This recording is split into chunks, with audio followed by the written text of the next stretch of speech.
August 15వ తారీఖున ఉచిత బస్సు అనేది ఏదైతే ఉందో మహిళలకి ఇజ్రాయల్కి అందరికీ ప్రవేశపెట్టారు. దీంతో తెలుగుదేశం పార్టీ అంచెలంచెలుగా ఎంతో గొప్ప ఆదర్శవంతమైన పార్టీగా తీర్చిదిద్దుతుంది.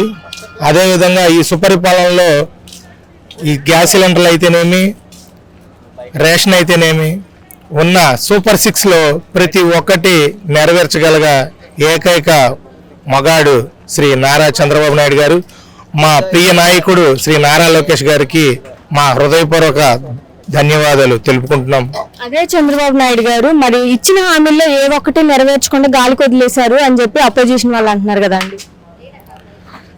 ఇప్పుడున్న పరిస్థితి ప్రకారం ఖజానా లేదు అని వైసీపీ వాళ్ళు మాకు అప్పచెప్పారు అన్నారు.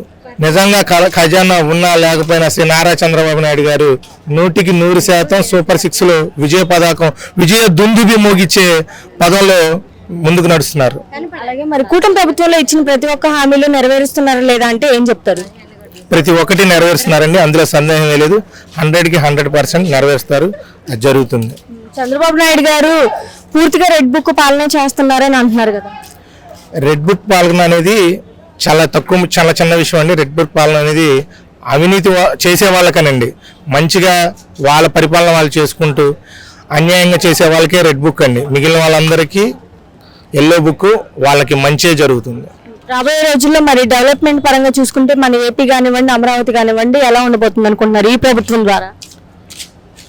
స్వచ్ఛందంగా చెప్పాలంటే ఆంధ్రప్రదేశ్ మరొక స్వర్ణాంధ్ర అవుతుంది. దీనికి ఎటువంటి సందేహం లేదు. అభివృద్ధిలో మరొక అడుగు వేశారు శ్రీ నారా చంద్రబాబు నాయుడు గారు, శ్రీ నారా లోకేష్ గారు. అందులో అభివృద్ధికి మొట్టమొదటి మెట్టు మా శ్రీ నారా చంద్రబాబు నాయుడు గారు. ఒక మాటలో ఏం చెప్తారండి కూటమి ప్రభుత్వం గురించి? శభాష్. ఉచిత బస్సు అనేది ఏదైతే ఉందో మహిళలకి ఇజ్రాయల్కి అందరికీ ప్రవేశపెట్టారు. దీంతో తెలుగుదేశం పార్టీ అంచెలంచెలుగా ఎంతో గొప్ప ఆదర్శవంతమైన పార్టీగా తీర్చిదిద్దుతుంది. అదేవిధంగా ఈ సుపరిపాలనలో ఈ గ్యాస్ సిలిండర్లు అయితేనేమి, రేషన్ అయితేనేమి, ఉన్న సూపర్ 6లో ప్రతి ఒక్కటి నెరవేర్చగలగా ఏకైక మగాడు శ్రీ నారా చంద్రబాబు నాయుడు గారు. మా ప్రియ నాయకుడు శ్రీ నారా లోకేష్ గారికి మా హృదయపూర్వక ధన్యవాదాలు తెలుపుకుంటున్నాం. అదే చంద్రబాబు నాయుడు గారు మరి ఇచ్చిన హామీల్లో ఏ ఒక్కటి నెరవేర్చకుండా గాలికి వదిలేశారు అని చెప్పి అపోజిషన్ వాళ్ళు అంటున్నారు కదండి. ఇప్పుడున్న పరిస్థితి ప్రకారం ఖజానా లేదు అని వైసీపీ వాళ్ళు మాకు అప్పచెప్పారు అన్నారు. నిజంగా ఖజానా ఉన్నా లేకపోయినా శ్రీ నారా చంద్రబాబు నాయుడు గారు 100% సూపర్ 6లో విజయ దుందుబి మోగిచ్చే పదంలో ముందుకు నడుస్తున్నారు.